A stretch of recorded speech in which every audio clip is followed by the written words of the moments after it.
చేసుకుని వాగ్దానం చేద్దాం. పరలోకమందున్న మా కన్న తండ్రి, నీ యొక్క పరిశుద్ధమైన పాదాలకు నమస్కారం తెలియజేస్తూ ఉన్నాం. నీ అమూల్యమైన మాటలు ధ్యానింపబోచుంటుండగా వినగల చెవులను, గ్రహించగల మనస్సును దయచేయండి. అభ్యంతరపరచ చూచే సాతాను దురాత్మ చీక శక్తుల ప్రభావాన్ని తొలగించాను. నీ పక్షాన నీవు నిలబెట్టుకున్న నీ దాసునైన నేను అల్పజ్ఞుడను, పాపిని, నిష్ప్రయోజకుడను. కేవలము నీ ప్రేమ, నీ కృప చేత నీవు నిలబెట్టావు. మా అందరితో మాట్లాడి నీ నామమునికి మహిమ తెచ్చుకోమని ప్రభు అయిన క్రీస్తు పేరిట ఈ ప్రార్థన మీకు సమర్పిస్తున్నాము తండ్రి. ఆమేన్.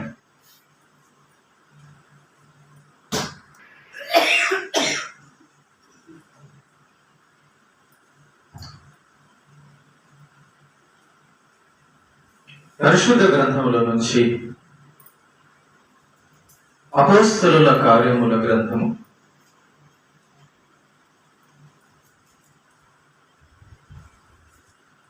16వ అధ్యాయము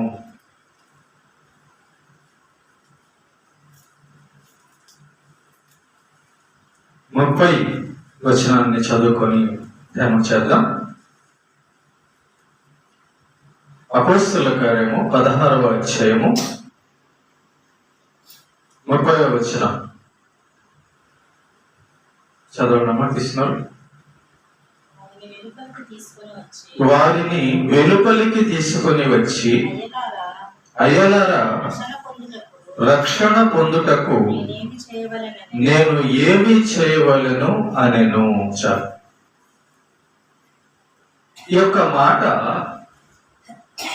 ఎవరు అన్నారంటే ఒక జైలు అధికారి అన్నమాట. ఎవరితో అన్నాడు? భక్తులైన, దైవ భక్తులైన పౌలు శీలలతో అన్నాడు. ఏమన్నాడు? అయ్యలారా, రక్షణ పొందుటకు నేను ఏమి చేయవలెను. ఈరోజు మనం నేర్చుకోవాల్సిన విషయం ఏంటంటే, ఈ వ్యక్తి లేదా కొత్త మంది దగ్గర నుంచి మనం నేర్చుకోవాల్సిన విషయం బైబిల్లో నుంచి ఏంటంటే, ఈ వ్యక్తి పౌలు శీలలను అడుగుతున్నాడు, నేను ఏమి చెయ్యాలి, నేను ఏమి చెయ్యాలి అని అడుగుతూ ఉన్నాడు. ఈ సందర్భాన్ని ఒకసారి మీకు వివరించిన తర్వాత ఆ మాట మనకు బాగా అర్థమవుతుంది. పౌలు శీలలు దేవుని చేత ఎన్నుకొనబడిన సువార్థికులు. యేసు ప్రభు యొక్క నామమును ప్రకటిస్తూ వెళ్తుండగా ఒక చోట ఒక దయ్యము పట్టినటువంటి ఒక అమ్మాయి కనబడుతుంది. ఆ దయ్యము పట్టిన అమ్మాయి చేసే పని ఏంటంటే సోది చెప్పడం అన్నమాట. అంటే ఏం జరిగిందో, ఏం జరగబోతుందో అని చెప్పని చెప్పడం. చాలా మందికి ఒక ఆశ, ఆలోచన ఉంటది. ఏం జరిగిద్దో నా జీవితంలో, రేపేం జరిగిద్దో అనే ఆశ, ఆలోచన ఉండడం వల్ల మనుషులకు అలాంటి వారిని వీళ్ళు ఆశ్రయిస్తారు. అలాగా ఒక దయ్యం పట్టిన ఆమె చెప్తా ఉంటది, ఇలా జరుగుతుంది, అలా జరుగుతుంది అని. ఆ దయ్యం పట్టిన ఆమెని కొంతమంది ఏర్పాటు చేసుకొని ఆమె వలన లాభం పొందుతూ ఉంటారు. ఈ సోదే చెప్పడం వలన డబ్బులు, లాభం సంపాదిస్తూ ఉంటారు. అయితే ఆ దయ్యము పట్టిన ఆమె వస్తూ ఉంటుండగా పౌలు శీలలు వెళ్తూ ఉంటారు. వెళ్ళినప్పుడు పౌలు ఆమెను చూసినప్పుడు పౌలు ఆమెలో దయ్యం ఉందని చెప్పి గ్రహించి ఆమెలో ఉన్న దయ్యాన్ని యేసుక్రీస్తు నామములో పోవునుగాక అనగానే ఆ దయ్యం వెళ్ళిపోద్ది. ఎప్పుడైతే ఆ దయ్యం ఆ ఒంట్లో ఉన్న దయ్యం వెళ్ళిపోతుందో ఆమె ఇంకా సోది చెప్పదు. ఆమె మామూలు మనిషిలాగా అయిపోద్ది. ఇది చూసి ఆమె వలన లాభం పొందుతున్న వారందరూ పౌలు శీలల మీదకు కొట్టడానికి వస్తారు. మేము ఆమె వలన డబ్బులు సంపాదిస్తుంటే నువ్వు ఆమె ఒంట్లో ఉన్న దెయ్యాన్ని పోగొట్టి మా లాభాన్ని పోగొడతావా, మాకు నష్టం కలగ చేస్తావా అని పౌలు శీలలను తీసుకొని వెళ్ళి యజమానుల దగ్గర, కొంతమంది గ్రామ అధికారుల దగ్గర నిలబెడతారు. ఆ ఊర్లో ఉన్న అధికారుల దగ్గర నిలబడతారు. లేనిపోని మాటలన్నీ చెప్పేసి పౌలు శీలల మీద నిందలు వేసి వాళ్ళని జైల్లో పెట్టేటట్టుగా చేస్తారు. అప్పుడు అధికారులు ఏం చేస్తారంటే పౌలు శీలలను ఒక జైలు అధికారికి అప్పగిస్తారన్నమాట. జైల్లో పెట్టడానికి ఒక జైలు అధికారికి అప్పగిస్తారు, చెరసాల నాయకుడికి అప్పగిస్తారు అన్నమాట. అప్పుడు చాలా దెబ్బలు కొడతారు పౌలు శీలలను. వాళ్ళు చాలా దెబ్బలు కొట్టి, రక్తములతో దెబ్బలు కొట్టి, వస్త్రాలు లాగేసి చాలా దెబ్బలు కొడతారు. దెబ్బలు కొట్టాక జైల్లో పెట్టేస్తారు. జైలు అధికారికి, చెరసాల నాయకుడికి అప్పగిస్తారు. అప్పగించిన తర్వాత ఆ రాత్రి వాస్తవంగా అయితే పౌలు శీలలు బాధతో, ఆ దెబ్బల అవమానంతో, బాధతో కృంగిపోవాలి, నిద్రపోవాలి. కానీ పౌలు శీలలు ప్రేమ దేవుని బిడ్డలారా అలా చేయకుండా రాత్రి పూట, మధ్యరాత్రి పూట దేవునికి ప్రార్థన చేస్తూ కీర్తనలు పాడుతూ ఉన్నారంట. జైలు కాబట్టి చుట్టూ ఖైదీలు ఉన్నారు. ఒక్కొక్క గదిలో ఖైదీలు ఉన్నారు. పక్కన రూములు కాబట్టి ఆ ఖైదీలందరూ కూడా వింటూ ఉన్నారు. పౌలు శీలలు దేవునికి ప్రార్థన చేయడం, కీర్తన పాడడం వింటూ ఉన్నారు. ఆ కీర్తనల్లో, ఆ ప్రార్థనలో దేవుని గురించిన సువార్త వెళ్తూ ఉంది. యేసు ప్రభు గురించిన రక్షణ సువార్త వెళ్తూ ఉంది. బహుశా ఈ చెరసాల నాయకుడు, అధికారి కూడా ఆ ప్రార్థన, ఆ పాట విని ఉంటాడు. సరే, పాడుకుంటే పాడుకొని లేదు, ఖైదీలు కదా, వాళ్ళు ఏం చేయడం లేదు కదా అనుకో ఉంటాడు. ఎప్పుడైతే వీళ్ళు ప్రార్థన చేస్తూ కీర్తనలు పాడుతూ ఉన్నారో ఆ జైలు యొక్క పునాదులన్నీ కదిలిపోయి మొత్తం ఆ తలుపులన్నీ ఊడిపోయి పడిపోతాయి. వెంటనే ఆ యొక్క చెరసాల నాయకుడికి, జైలు అధికారికి భయం వేస్తుంది. ఏంటి ఇలాగ మొత్తం తలుపులన్నీ ఊడిపడిపోయాయి, మొత్తం భూకంపం వచ్చినట్టు అయిపోయింది అని చెప్పని అనుకొని, ఇలా తలుపులన్నీ ఊడిపోయాయి కాబట్టి లోపల ఉన్న ఖైదీలందరూ పారిపోయి ఉంటారు. కాబట్టి ఖైదీలందరూ పారిపోయారు కాబట్టి ఇక నన్ను అధికారులు, నా పైన అధికారులు అందరూ నన్ను చంపేస్తారు, నా ఉద్యోగం పోద్ది, ఇక నేను బ్రతకడం ఎందుకు అని తనను తాను చంపుకోబోతాడు. కత్తి తీసుకొని తనను తాను చంపుకోబోతాడు. అప్పుడు పౌలు అంటాడు, అయ్యా నువ్వు ఏ హాని చేసుకోవద్దు, మేము ఇక్కడే ఉన్నాం, ఖైదీలు ఇక్కడే ఉన్నారు, మేము కూడా ఇక్కడే ఉన్నాము, నువ్వేమీ హాని చేసుకోవద్దు అన్నప్పుడు, అప్పుడు కరెంట్ లేని రోజులు కాబట్టి, అందులో భూకంపం వచ్చి ఆ గోడలన్నీ పడిపోయాయి కాబట్టి దీపము వెలిగి తీసుకొచ్చి చూసినప్పుడు అందరూ ఉంటారు, ఎవరు కూడా వెళ్ళిపోరు.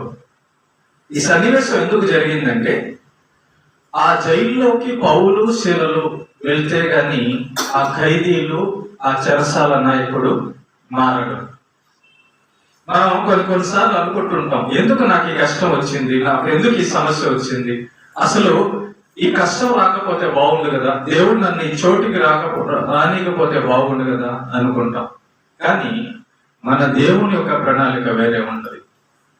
పౌలు శీలలు అక్కడ సువార్త చేసినప్పుడు, వాళ్ళని పట్టుకొని కొట్టినప్పుడు, వాళ్ళని జైల్లో వేసినప్పుడు ఆ జైల్లో ఉన్న ఖైదీలు, నాయకులు మారవలసి ఉంది. కాబట్టి ఇదంతా జరిగింది అనమాట.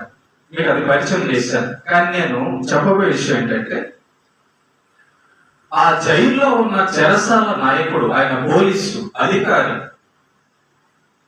ఆయనకి డబ్బుకి కొదువు లేదు, ఊర్లో పరపతికి కొదువు లేదు, కుటుంబం ఉంది, ఆరోగ్యం ఉంది, అన్నీ ఉన్నాయి. అంత గొప్ప జైలు అధికారి జైలు లోపలకు వచ్చిన ఖైదీలుగా ఉన్న పౌలు శీలల దగ్గరికి వెళ్ళి సిగ్గుపడకుండా, గర్వం చూపకుండా అయ్యలారా అంటున్నాడు. వాళ్ళని అడుగుతున్నాడు, పౌలు శీలను అడుగుతున్నాడు, నేనేం చెయ్యాలి, నేను ఏమి చెయ్యాలి? చూసారా? అంటే ఈ యొక్క జైలు అధికారి జీవితంలో కానీ, కొంతమంది జీవితంలో కానీ ఈరోజు మనం నేర్చుకుందాం. నేనేం చెయ్యాలని ఎవరు అడగగలరు? నేనేం చెయ్యాలని ఎవరు చెప్పగలరు? మనుషులకు చాలా మందికి ఎలా కాకుంటుందంటే, నేనెందుకు చెయ్యాలి అనుకుంటారు. నేనే ఎందుకు చేయాలి, నాకు తెలియదా, ఒకరిని నేను అడిగేది ఏంటి అని అనుకొని వారి జీవితంలో దేవుడు చేయించే కార్యాలు చేయకుండా ఉండిపోతారు. కానీ ఈ జైలు అధికారి జైల్లోకి వచ్చిన ఖైదీలైన పౌలు శీలలను, అయ్యా నేనేమి చెయ్యాలి, నేను ఏమి చెయ్యాలి అని అడుగుతున్నాడు. సిగ్గుపడలేదు, గర్వించలేదు.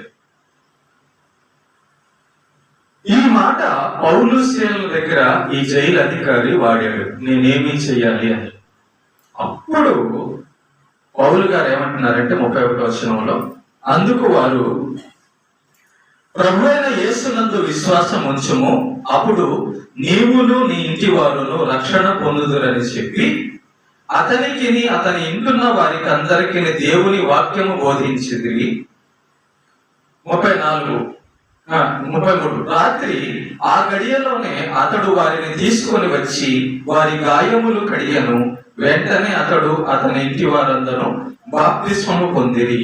మరియు అతడు వారిని ఇంటికి తోడుకొని వచ్చి భోజనము పెట్టి దేవుని యందు విశ్వాసం ఉంచిన వాడై తన ఇంటి వారందరితో కూడా ఆనందించెను.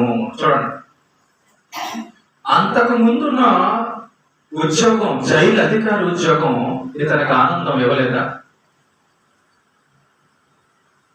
లోకంలో ఉన్న వాళ్ళందరూ అంటున్నారు, నువ్వు పెద్ద అధికారివి, జైలు అధికారివి అనే ఆ గొప్పతనము ఈ జైలు అధికారికి ఆనందం ఇవ్వలేదా? తనకొస్తున్న జీతము, డబ్బు వలన ఈ జైలు అధికారి ఆనందం పొందలేదా? తన కుటుంబం వారు, మా ఆయన ఒక గొప్ప ఆఫీసరు, నా తండ్రి ఒక గొప్ప పోలీసు అని అనేటప్పుడు ఈ జైలు అధికారి ఆనందం పొందలేదా? వాటన్నిటిలో లోక సంబంధమైన అల్పకాల ఆనందం ఉంది. కానీ యేసుక్రీస్తును నమ్మితే వచ్చే ఆత్మరక్షణ ఆనందము ఈ లోకంలో ఉన్న దేనితో కూడా సరిపోదు. ఎప్పుడైతే పౌలు శీలలు యేసు ప్రభు ఇచ్చే రక్షణ, నరకం నుంచి తప్పించుకునే అవకాశం, పాపము నుంచి క్షమాపణ పొందే అవకాశము ప్రకటించారు యేసు ప్రభు నామములో, ఆ జైలు అధికారి ఏం చేశాడంటే, అయ్యా నేనేం చేయాలి అని అడుగుతున్నాడు, నేనేం చేయాలి అని అంటున్నాడు. చూడండి ప్రేమరా, ఈ జైలు అధికారి పౌలు దగ్గరకు వచ్చి నేనేమి చెయ్యాలి అని తగ్గించుకొని అడిగినందువలన పౌలు గారు ఆ అధికారికి యేసు ప్రభు గురించిన రక్షణ సువార్త భాగ్యము అందించాడు. ఎప్పుడైతే యేసుక్రీస్తు గురించిన రక్షణ సువార్త భాగ్యము విన్నాడో ఆ జైలు అధికారి, నేను మాత్రమే కాదు మా ఇంట్లో వాళ్ళు కూడా రక్షణ పొందాలని ఆ రాత్రే వాళ్ళని ఇంటికి తీసుకెళ్లి, పౌలు శీలలను ఇంటికి తీసుకెళ్లి వాళ్ళ ఇంట్లో వాళ్ళందరూ కూడా బాప్తిస్మం ఇప్పించి, అప్పుడు గుండెల మీద చేసుకొని ఆ నాయకుడు ఆనందించాడంట. ఆ నాయకుడు రక్షణ పొందడానికి కారణం ఏంటంటే, నేనేమి చెయ్యాలని పౌలుని అడగడం. ఆ చెరసాల నాయకుడి యొక్క ఇంటి వారందరూ నరకం తప్పించుకోవడానికి కారణం ఏంటంటే, నేనేమి చేయాలని అడగడం. పౌలు దేవుడు కాదు, శీల దేవుడు కాదు. దేవుడు కానీ ఒక మనిషి దగ్గరికి ఒక జైలు అధికారి వెళ్ళి నేనేం చేయాలి అని అడుగుతున్నాడు. నేను ఏమి చేయాలని అడుగుతున్నాడు. ఒకసారి మనం ఇతని నుంచి పాఠం నేర్చుకుందాం. ఇతను నేనేమి చెయ్యాలి అని అడిగినందువలన ఇతనికేమి సిగ్గుపోలేదు, ఇతనికేమి నష్టం రాలేదు, ఇతనికేమి ఏం కాలేదు. ఇంకా నేనేమి చెయ్యాలని అడిగినందువలన రక్షణ వచ్చింది. నేనేమి చెయ్యాలని అడిగినందువలన ఆనందం వచ్చింది.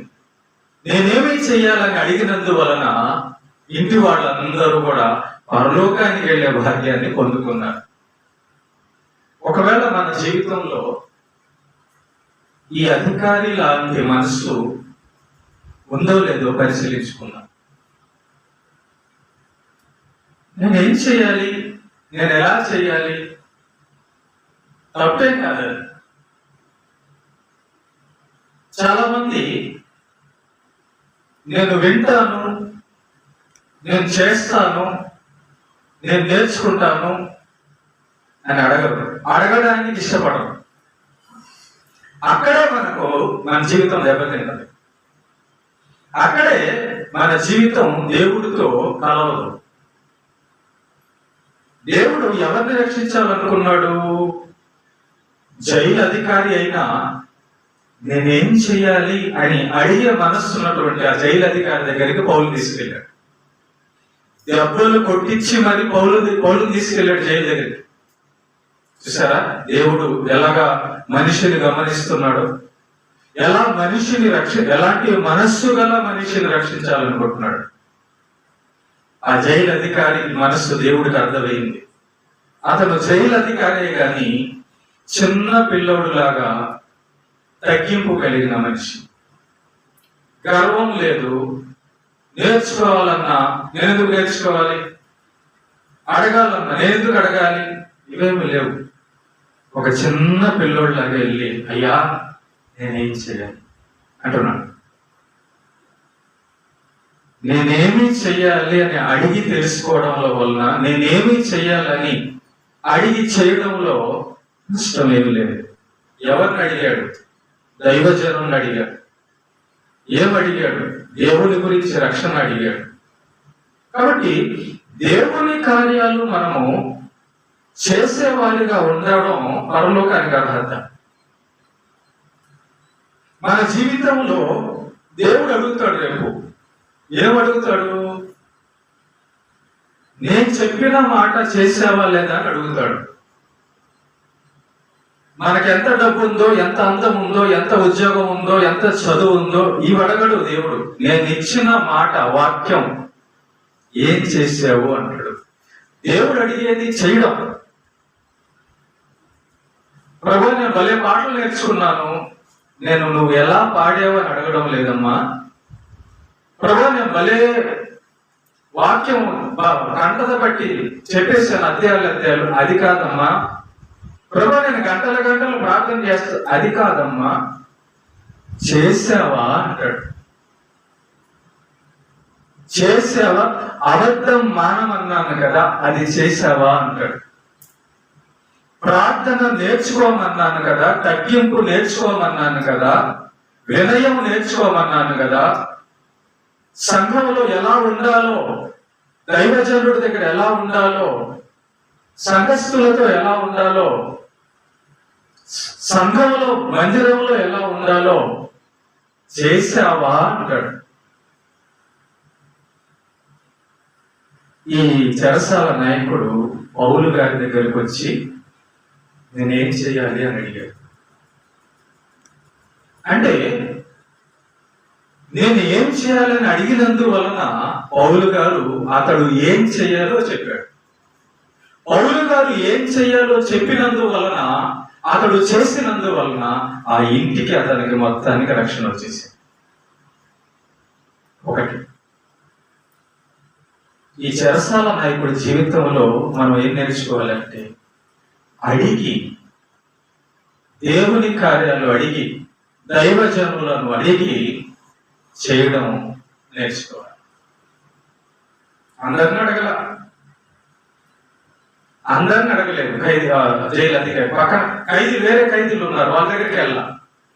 పౌలు శీల దగ్గరికి వెళ్ళి, మీరు దేవుని వాక్యం బోధించేవారు కదా, దైవజనులు కదా, మరి నేనేం చేయాలి? ఎంత తగ్గింపండి. పోలీస్ ఆఫీసర్ జైల్లో వేసింది ఆయనే. ఆయన గేడు తీస్తేనే పౌలు శీలలు బయటికి రావాలి. ఆయన అన్నం పెడితేనే పౌలు శీలలు తినాలి. కానీ జైలు అధికారి పౌలు శీలలను దేవుని దాసులుగా చూశాడు. దైవజనులుగా చూసి వాళ్ళ దగ్గర నేనేం చేయాలి అయ్యా, నేనేం చేయాలి అన్నాడు. కాబట్టి నేర్చుకున్నాడు, కాబట్టి రక్షణ పొందాడు, కాబట్టి ఆనందం పొందాడు, కాబట్టి కుటుంబం అంతా రక్షణ పొందాడు. ఎప్పుడైనా గుర్తుపెట్టుకోండి, దేవుని సన్నిధిలో, దేవుని దగ్గర, దైవజనుని దగ్గర నేనేం చేయాలని అడగడం నేర్చుకోండి. మనం చెప్పడం కాదు, నేర్చుకోవడం జ్ఞానం. మాట్లాడమంటే 100 మాటలు అందరూ మాట్లాడతారు, కానీ పని చేయమంటే చేయరు. చెప్పింది చేయమంటే చేయరు. ఇది చేయమంటే ఇంకోటి చేస్తారు, ఇది చేయమంటే ఇంకోటి చేస్తారు. అది కాదు, ఇది చేయమంటే అదే చేయాలి, ఇది చేయమంటే ఇదే చేయాలి. ఈ అధికారి నేనేం చేయాలి అన్నప్పుడు పౌలు గారు అన్నారు, యేసుక్రీస్తు నామములో విశ్వాసం ఉంచి బాప్తిసం తీసుకోన్నప్పుడు అలానే ఎందుకు చేయాలి అనలేదు. సరే అలాగే చేస్తాను. అందుకే అడిగాడు, చెయ్యడానికి అడిగాడు. దేవుడు చెప్పింది చేయడానికి అడిగాడు. పౌలు శీలలు చెప్తే ఎందుకు చేయాలి? ఈయన పోలీసు కదా. పోలీసు కాదు, పౌలు శీలలను దేవుని వాక్యం కొరకు నిలబెట్టుకోండి. కనుక గుర్తుపెట్టుకోండి, దేవుడు ఎవరిని దేవుని వాక్యం కొరకు ఏర్పాటు చేశాడో వాళ్ళ వద్ద నుంచి ఏం చేయాలో నేర్చుకోండి. వాళ్ళని అడగాలి, అయ్యా ఏం చేయాలి? అన్ని చూడండి, ఏదైనా కార్యం చేయాలంటే పండితుల దగ్గరికి వెళ్తారు. అయ్యా ఏ రోజు చేయొచ్చు? ఆ రోజు మంచిదా, ఈ రోజు మంచిదా అడగా? వాళ్ళు చేసుకుంటారా? అడుగుతారు. మరి మనకేమైంది అది?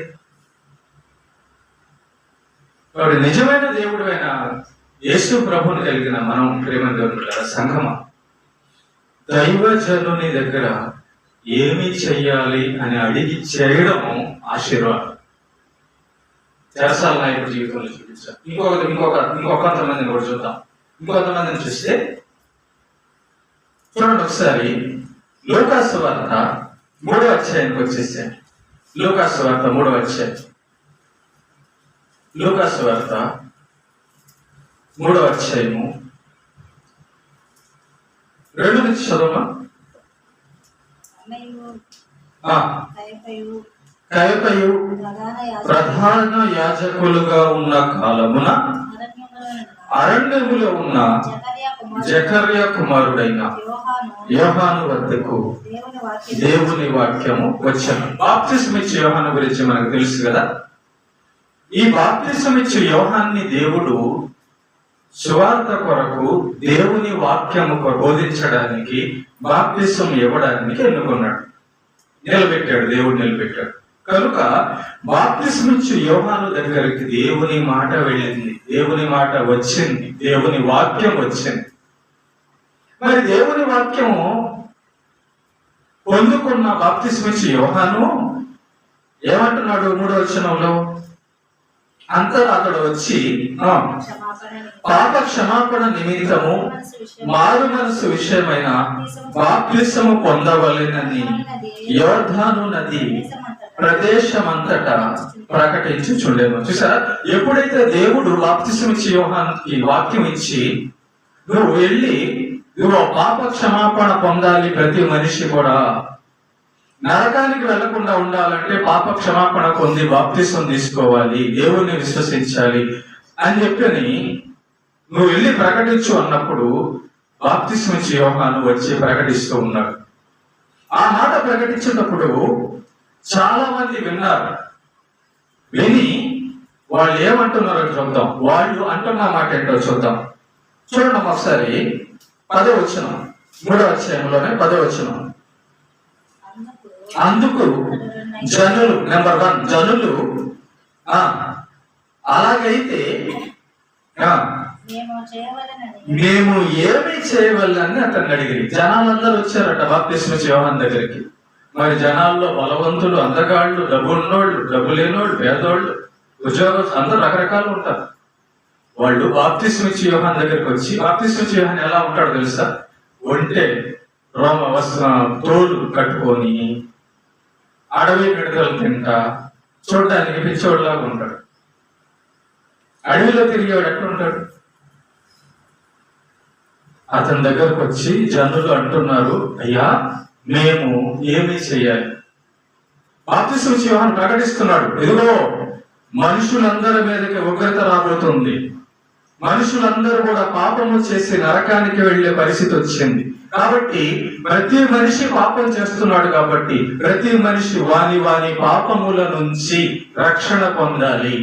ప్రతి మనిషి మారు మనసు పొందాలి. ప్రతి మనిషి దేవుణ్ణి నమ్మాలి. ప్రతి మనిషి బాప్తిసం తీసుకోవాలి. ఇది దేవుడు ఏర్పాటు చేసిన మార్గము అన్నాడు అని ప్రకటిస్తున్నాడు. ఈ మాట విన్న జనులకి భయం వేసింది.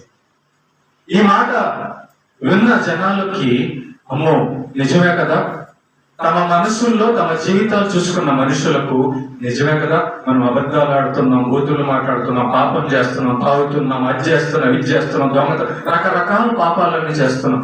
మరి ఈ పాపాల వలన నరకానికి పోతాం కదా అని అనుకున్న జనులు, అని తమ హృదయాన్ని చూసుకున్న జనులు బాప్తిస్మ యోహాను దగ్గరికి వచ్చారు. వచ్చి ఏమంటున్నారు?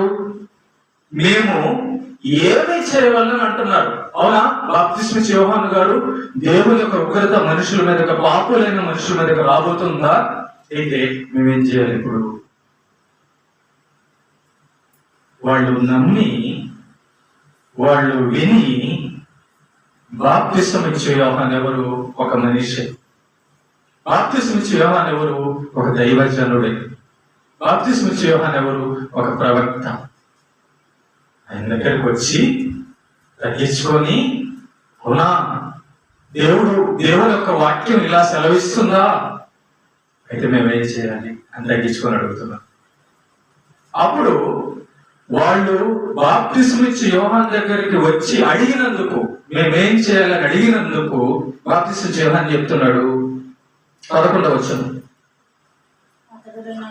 2 అంగీలు గలవాడు ఏమీ లేని వానికి ఇయ్యవలననియు, ఆహారము గలవాడును అలాగే చేయవలనని వారితో చెప్పాను. అప్పుడు బాప్తిస్మ యోహాను వాళ్ళతో ఏం చెప్తున్నాడు తెలుసా? ఇవ్వడం నేర్చుకో. జనాలతో ఏం చెప్తున్నాడు? పేదవాళ్ళకి, లేని వారికి ఇవ్వు, ఈ పని చేయి అంటున్నాడు. అంటే మన జీవితంలో దేవుడు ఉండే పరలోకానికి వెళ్ళాలంటే ఇచ్చే పని చేయాలి. లేని వారికి ఇచ్చే పని, మన దాంట్లో కొంచెం లేని వారికి ఇచ్చే పని చేయాలి. చూసారా? బాప్తిస్మ యోహాను దగ్గరకు వచ్చి మేము పరలోకం వెళ్ళాలంటే, మా పాపాలు పోవాలంటే ఏం చేయాలి అని అడిగినప్పుడు దేవుడు బాప్తిస్మ యోహానుకి చెప్పింది ఏంటంటే, లేని వారికి ఇవ్వండి. కాబట్టి లేని వారికి ఇవ్వడం అనేది ఒక పని. ఈ పని చేస్తే మీరు పరలోకం వెళ్తారు, ఈ పని చేస్తే మీ పాపాలు క్షమించబడతాయి అని చెప్తున్నాడు. 1వ పాయింట్. తర్వాత సుంకర్లు వచ్చారు. సుంకర్లు అంటే ఎవరు? జనాల దగ్గర ట్యాక్స్ కలెక్ట్ చేసేవాళ్ళు అనమాట, పన్నులు వసూలు చేసేవాళ్ళు. ఇప్పుడు మనకు కూడా పంచాయతీల్లో ఇంటి పన్నుని, కుళాయి పన్నుని కట్టమంటుంటారు కదా, కట్టమంటారు కదా, పన్నులు కట్టించుకునే వాళ్ళు అనమాట. వాళ్ళు వచ్చారు 12వ వచనంలో.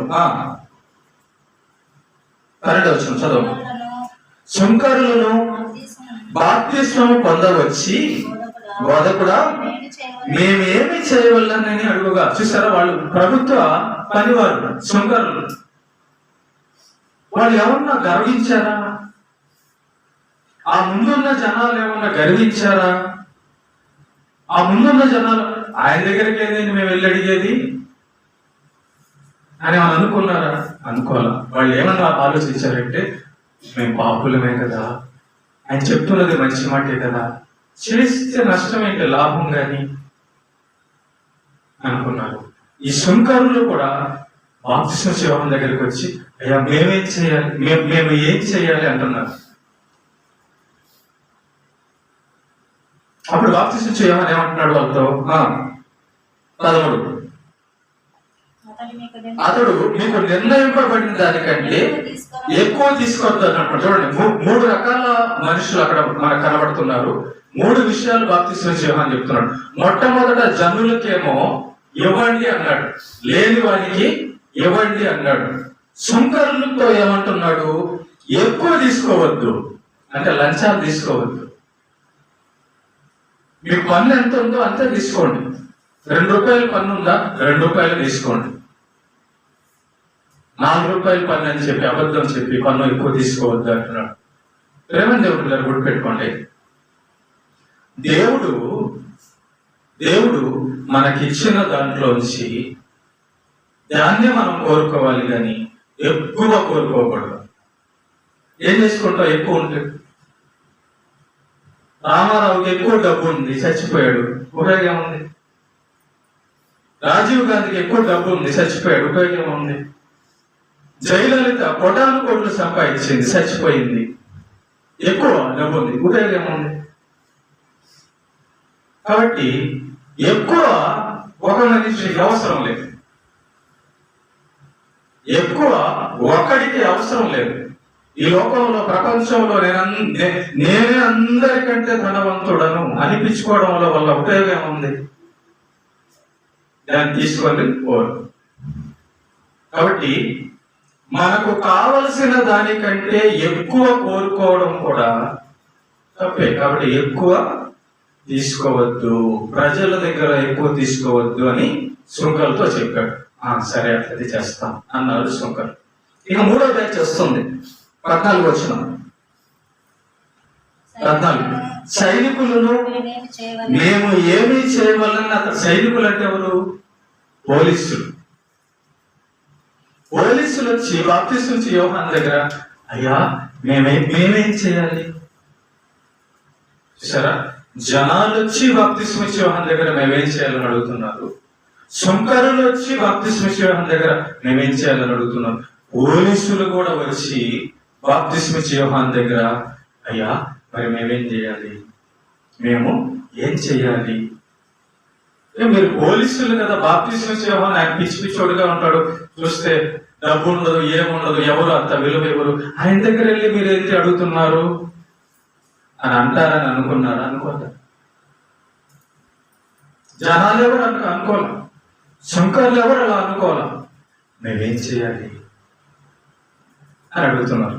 అప్పుడు పోలీసులు బాప్తిస్మ యోహాను దగ్గర మేమేం చేయాలని అన్నప్పుడు బాప్తిస్మ యోహాను చెబుతున్న మాట, అందుకు అతడు ఎవరిని బాధ పెట్టకయు ఎవరి మీద అపనింద వేయకయు మీ జీతములతో తృప్తి పొందుడని 3 విషయాలు చెప్పాడు పోలీసులకు 3 విషయాలు చెప్పాడు. ఏం చెప్పాడు? ఎవరిని బాధ పెట్టొద్దు. పోలీసులు ఏం చేస్తారు తెలుసా? రేయ్ రారా అంటారు. అలా పిలవచ్చా? పిలవకూడదు. ప్రజలు పోలీసులకు జీతం ఇస్తే పోలీసులు బతుకుతున్నారు. భయపెడతారు. నేరస్తులను కదా, మంచోళ్ళు కూడా భయపెడతారు, మంచోళ్ళని బాధ పెడతారు. తెలుసు, బాప్తిస్మ యోహానుకు తెలుసు పోలీసులు చేసే పని. అందుకే వాళ్ళతో ఏమంటున్నాడంటే, కానీ బాప్తిస్మ యోహాను దగ్గరికి మేమేం చేయాలని అడగడానికి వచ్చిన పోలీసులు మంచోడు. వాళ్ళు ఎందుకంటే వాళ్ళ పాపాలు పోగొట్టుకోవాలనుకొని వచ్చారు. దేవుడు ఏం చెబితే అది చేయాలని వచ్చారు, తగ్గించుకొని వచ్చారు. కాబట్టి బాప్తిస్మ యోహాను వాళ్ళతో అంటున్నాడు, రైట్, మీరు మీ పాపాలు పోగొట్టుకోవాలని వచ్చారు కదా, మీరు చేసిన పాపానికి పశ్చాత్తాపం పొందాలని వచ్చారు కదా, నరకం నుంచి తప్పించుకోవాలని వచ్చారు కదా, అయితే నెంబర్ 1, ఎవరిని బాధ పెట్టొద్దు అంటున్నాడు. అన్యాయంగా జైల్లో పడి చచ్చిపోయిన వాళ్ళు ఎంతమందో, పరువు పోయిందని అన్యాయముగా జైల్లో పడి ఇబ్బంది, కుటుంబాలు పాడిపోయినాయి. లంచాలు తీసుకొని మంచోడిని తీసుకెళ్లి జైల్లో పెడితే ఆ కుటుంబం అతడు ఎంత బాధపడి ఉంటారో. చెడ్డవారి దగ్గర లంచం తీసుకొని మంచి వాడిని బాధ పెడితే ఆ మంచి వారి కుటుంబం, మంచోడు ఎంత బాధపడి ఉంటాడో కదా. కాబట్టి ఎవరిని బాధ పెట్టద్దు అంటున్నాడు. రెండోది, ఎవరి మీద అపనింద అయ్యొద్దు అంటున్నాడు. పోలీసులు ఎవరైనా నమ్ముతారా? టకాన్ని నమ్మేస్తారా? ఎవరిని చూసినా వీడు దొంగేమో, వాడు దొంగేమో, వీడు దొంగేమో అన్నాడు. వీళ్ళు వస్తారు, దొంగలు వీళ్ళే. మళ్ళా అందరు కాదులేదండి, కొంతమంది మంచి వాళ్ళు కూడా ఉన్నారు. కాబట్టి అందుకే బాప్తిస్మం యోహాను ఏమంటున్నాడంటే, ఎవరి మీద అపనింద అయ్యొద్దు. ముందుగానే దొంగ అనొద్దు. దొంగని ఎవరు అనాలా? జడ్జి అనాలా? దేవుడు అనాలి. నిజంగా సాక్ష్యం ఉండాలి, అప్పుడు నువ్వు దొంగ అనాలి. కాబట్టి నిజం తేలక ముందే వాడి దొంగ అని, వాడు తప్పుటోడని అనొద్దు అని బాప్తిస్మం ఇచ్చి యోహాను పోలీసులకు చెప్పాడు. రెండోది. మూడోది ఏమన్నాడు? మీ జీతములతో తృప్తి పొంది ఉండుడి. అంటే ప్రజలు మీకు తమ రక్తాన్ని, కష్టాన్ని జీతంగా ఇస్తున్నారు కదా, దాంతో చాలు. లంచాలు కోరుకోవద్దు, లంచాలు తీసుకొని అన్యాయం చేయొద్దని పోలీసులకు చెప్పాడు. కాబట్టి ఇక్కడ 3 మనుషులు మనం గమనిస్తే, జనులు అయ్యా మేమేం చేయాలని అడిగారు బాప్తిస్మం ఇచ్చి యోహాను.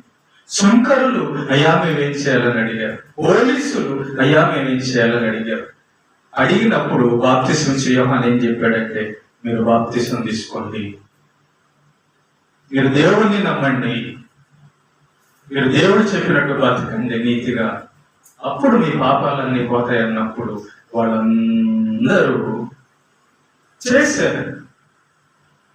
వచ్చి అడిగారు, మేమేం చెయ్యాలని అడిగారు. అసలు వచ్చి అడగడం ఎంత గొప్ప విషయం కదా. ఆయన ఏదో పిచ్చి పిచ్చిగా వాక్కుంటున్నాడులే, ఆయన ఏదో దేవుడి గురించి చెప్పుకుంటున్నాడు అనుకోకుండా, దేవుడు మాట వినబడుతుంది అని నమ్మి విని ఆయన అడిగి మేమేం చేయాలని అడిగి రక్షణ పొందాడు వాళ్ళందరూ కూడా. కాబట్టి నేను ముగిస్తున్నాను. ఇందాక చెరసాల నాయకుడు పౌలు గారిని అడిగాడు, అయ్యా నేనేం చేయాలి? ఆనందం పొందాడు. ఆ మాట అన్నందుకు అడిగి చేసినందుకు ఆనందం పొందాడు. వీళ్ళు కూడా బాప్తిస్మం ఇచ్చి యోహాను దగ్గరికి వచ్చి, అయ్యా మేమేం చేయాలి? అక్కడ చెరసాల నాయకుడు అడిగింది పౌలు గారిని, దైవజనుణ్ణి. ఇక్కడ జనులు, సుంకరులు, పోలీసులు అడిగింది బాప్తిస్మం ఇచ్చి యోహాన్ని, అనగా దైవజనుణ్ణి. కాబట్టి దేవుని వాక్యము దగ్గర, దేవుని దగ్గర అడగాలి. అడిగే వారితో మనం ఉండాలి. మనం ఎట్లా ఉండాలంటే, దేవుడు ఏమేం చేయమన్నాడు, ఏమేం చేయమన్నాడో తెలుసుకునేవారిగా ఉండాలి.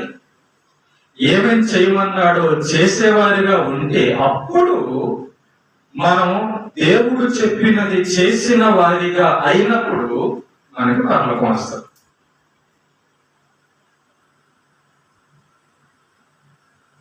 కనుక దేవుని వాక్యములో ఉన్న సంగతి దైవజనులు బోధించినప్పుడు ఇలా ఉండాలి, ఇలా ఉండకూడదు అన్నప్పుడు అది చెయ్యాలి. అది చెయ్యమని చెప్పడానికే కదా దేవుడు దైవజనుల్ని పెట్టాడు. దైవజనుడికి నువ్వు బోధించే పని అయితే దైవజనుడు నీకు ఎందుకు? ఇంకా ఏది చేయాలో ఏది చేయకూడదో దైవజనుడికి నువ్వు బోధించే పని అయితే దేవుడు దైవజనుడిని పెట్టడం ఎందుకు? దొంగలు ఎవరు పట్టుకోవాలి? పోలీసులు పట్టుకోవాలి. ఆపరేషన్ ఎవరు చేయాలి? డాక్టర్ చేయాలి. పోలీసు వెళ్ళిపోయి నేను ఆపరేషన్ చేస్తాను అంటాడు. కనుక వీళ్ళు ఎలా ఆనందం పొందారు, ఎలా రక్షణ పొందారు అని మనకు అర్థమైందంటే, అడగడం, నేనేం చేయాలి, అడుగు నువ్వు కూడా, మనం కూడా అడగాలి. ప్రార్థన ఎలా చేయాలి? వాక్యం ఎప్పుడెప్పుడు చదవాలి? దేవుడి గురించిన సంగతులు ఏంటి? నేను చర్చిలో ఏమేమి చేయాలి? నేను ఎలా నడుచుకోవాలి? నేనేమి సాయం చేయాలి? నేను ఎలా ఉండాలి? ఒక మాట చెప్పి ముగించేస్తాను. దేవుని యొక్క వాక్యము ప్రకారము చేయడానికి ఇష్టపడిన వారి జీవితాలు మారు మనసు పొంది ఫలభరితం అయ్యి పరలోకానికి సిద్ధపడతాయి. ఇప్పుడు నేనేం చెయ్యాలో అని దేవుడి దగ్గరకు వచ్చి నేర్చుకొని అడిగి చేసినప్పుడు అలా మనం చేస్తున్నామా? అడగాలి. నేనేం చేయాలని అడగాలి. నేనేం చేయాలో నువ్వు నాకు చెప్తావా అనేటట్టు ఉండకూడదు. బాప్తిస్మ ఇచ్చే యోహాను మాట నేదేంటి, పౌలు మాట నేనేదేంటి అనుకోవాలా? వాడు అయ్యా ఏం చేయాలి అని అడిగాడు. అప్పుడు వాళ్ళకి రక్షణ వచ్చింది. మరి చాలా మంది పౌలు దగ్గరికి రాలేదు, చాలా మంది బాప్తిస్మ ఇచ్చే యోహాను దగ్గరికి రాలేదు. వాళ్ళందరికీ రక్షణ లేదు. కారణం ఏంటంటే వాళ్ళు పౌలు గారి దగ్గరికి వచ్చి ఏం చెయ్యాలి అని అడగల. ఎందుకు? వాళ్ళు తెలియదు, వాళ్ళు గొప్పవాళ్ళు, వాళ్ళు మాకంతా తెలుసులే, అయిన తర్వాత చూద్దాంలే అనుకునేవాళ్ళు. కాబట్టి మారు మనస్సు, తగ్గింపు, విధేయత లేని వారు కాబట్టి దేవుడి దగ్గరికి వచ్చి నేర్చుకునేవాళ్ళు కాదు. వాడు ఏమైనా నేర్చుకుంటున్నావు నువ్వు ప్రతి వారం?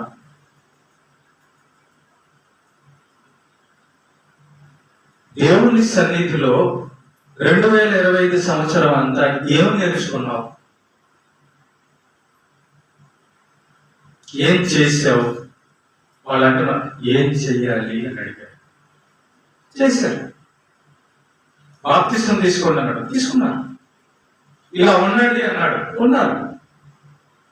ఇలా ఇవ్వండి అన్నాడు, ఇచ్చారు. మీ జీతాలతో తృప్తి కలిగి ఉండండి అన్నాడు, ఓకే. కాబట్టి ఇలాంటి చిన్న బిడ్డ లాంటి మనస్తత్వం కలిగి దైవజనులు సంఘంలో దగ్గర నడుచుకోగలిగితే ఆ విశ్వాసి దేవునికి ఉపయోగపడే పాత్రగా అవుతుంది. మనం దేవుని దగ్గర మొండితనము, దేవుని దగ్గర మూర్ఖత్వము, దేవుని దగ్గర గర్వము చూపించిన వారమైతే నేర్చుకోలేము. ఒక మాట చెప్తాను, కరెంటు పని నేర్చుకుంటే కరెంటు పని వస్తుంది. వేల్దార్ పని నేర్చుకుంటే బిల్డింగ్లు కట్టడం వస్తుంది. వాక్యం దగ్గరకు వచ్చి చిన్న బిడ్డలాగా దేవుడు ఏం చెప్తున్నాడు అలాగా లొంగిపోయి లోబడిపోయి చేస్తే అప్పుడు నువ్వు భక్తుడివి మనం అవుతాం. అప్పుడు మనం భక్తులం ఎలా అవుతాం? పరిశుద్ధులము, నీతిమంతులు ఎలా అవుతాం? ఏం చేయకుండా నీతిమంతులు ఎలా అవుతాం? ఎవరి మాట వినకుండా మనం ఎలా అభివృద్ధి అవుతాం? ఎవరిని అడగకుండా మనం ఎలా తెలుసుకుంటాం? కాబట్టి మీరు అడుగుతున్నారా? నేర్చుకుంటున్నారా? చేస్తున్నారా? దీనంతటికి తగ్గింపు కదా. బాప్తిస్మ ఇచ్చే యోహాను కంటే వయసులో పెద్దోళ్ళే ఉంటారు, అయినా వచ్చి అడిగారు. పౌలు కంటే పెద్దోడై ఉంటాడు, చేసాల నాయకుడు, అయినా వచ్చి అడిగారు. దేవుని పని చేయడానికి వయసుతో పని లేదు, దేవుడి పని చేయడానికి ఉద్యోగంతో పని లేదు, దేవుడి పని చేయడానికి నీ జ్ఞానంతో పని లేదు. దేవుడి పని చేయడానికి ఏం కావాలో తెలుసా? లోబడటం కావాలి. ఇది చెయ్యి, ఓకే, అది చెయ్యి, అలాగే అది కావాలి. ఆ మనసు ఉన్నవాళ్ళు వచ్చేస్తారు.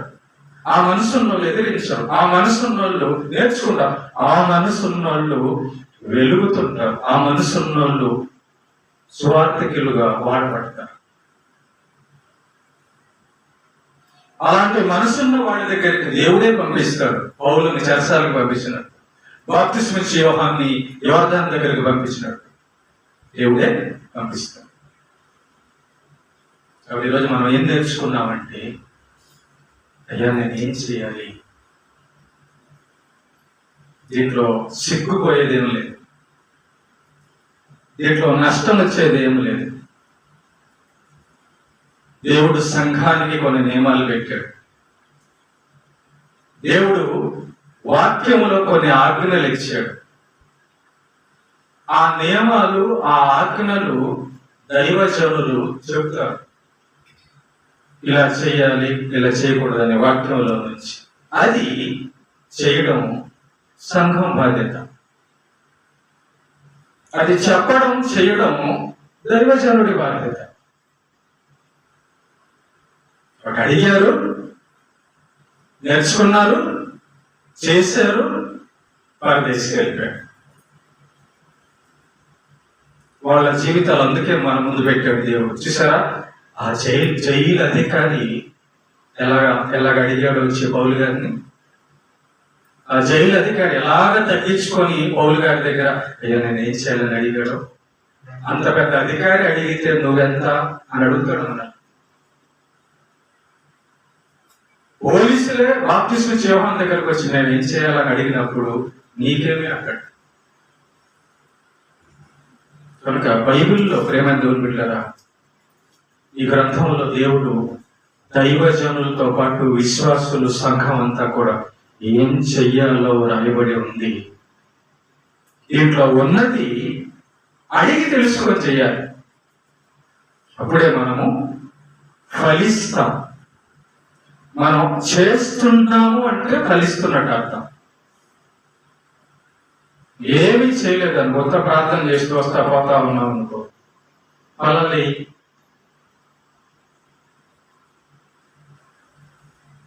వాళ్ళతో ఏం చెప్పాడు, ఇవ్వడం నేర్చుకోండి, ఇవ్వండి అన్నాడు.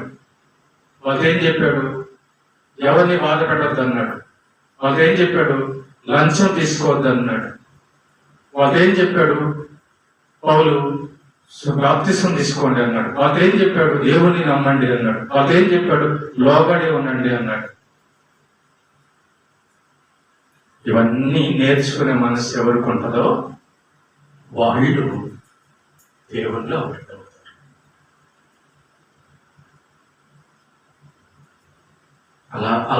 అలా రాలేదనుకో, అలా నేర్చుకోవడానికి, అలా అడగడానికి మనం అహవాటుగా వస్తుంది అనుకో, అలాగే ఎన్ని సంవత్సరాలైనా అలాగే ఉంటాం. అంతే, మార్పు రాదంతే. ఇంకా మనలో మార్పు రాదు. నువ్వు వారం వారం పోయేసరికి ఏమవ్వాలో తెలుసా? పాస్టర్ గారు ప్రార్థన చేయమని నేను చేస్తాను, పాస్టర్ గారు ప్రార్థన. అదేది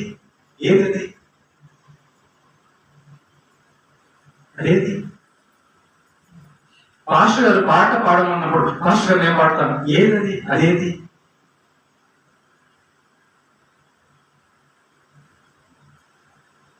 ఇవన్నీ దేవుడు చేయమన్నాడు కదా. అడగడం, చెప్పింది చేయడం మనకు ఆత్మీయ జీవితానికి మేలు. దేవునికి మహిమ కలుగును గాక.